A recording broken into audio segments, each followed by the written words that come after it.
गहमा गहमी हुई तो उन्हें कहा, बादशाह ने, राजे ने पता की किया, उन्हें कहा जी इन्हों की ना सोशल बाईकाट कर दो। की कर दो? सुनो सुनो एक दो गल्लां फटाफट। की कर दो? सोशल बाईकाट समझ दो। इन्होंने लैन देन बंद कर दो, खरीदो फरोख्त बंद कर दो। वो दीवे खाजा साहब जो बारे सन बुझन लग पे। उन्हें कहा दीवे नहीं जो बाले संगिया, उन्हें कहा हजूर बाजार जाने तो कोई तेल ही को नहीं देता। जो बारे उन्हें कहा अच्छा कोई गल नहीं, पानी लैके आओ।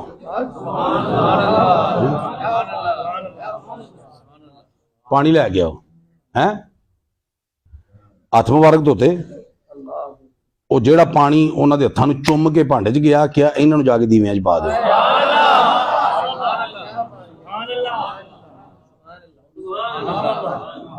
वो जो पाए ना वो दीवे बना, क्या जी ये तो हुण पानी नाल चलणगे, हुण महल दे नहीं चलणगे, तेल नाल भी है जी, तेल नाल भी नहीं चलणगे। गल नहीं समझ आ रही है? ए जो दीवे बल गए, जेड़ा तेरे दीवे बाले रब ओदे बालदा। आए हाय है जिन्हें सोने दे दीवे बाले होण ओदा दीवा बुझ सकदा? क्या बात है। क्या हुण ओह नहीं बलणगे जिन्होंने ये नहीं बलन दिते? हुण महल च दीवे बुझण लग पे, महल च दीवे बुझण लग पे। बादशाह जेड़ा वो रंगीता होया, फ्लेयर अप होया, गुस्से होया, बंद क्यों पे होंदे ने? क्या बई हजूर बाली दे ने ते चलदे कोई नहीं, उन्होंने की वजह है?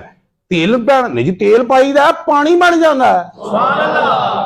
तेल पाई दा की बन जाता है? पानी बन जाता है। तेल पाई दा की बन जाता है? वो तेल पिया पांदा है, वो पानी बन जाता है। इत्थे बाबा पानी पिया पांदा है, वो तेल बन जाता है। गल कोई समझ आ रही तुहानू कि कोई नहीं आ रही? आ रही है समझ तुहानू? है ए बाबा मैनू दीन च मेरी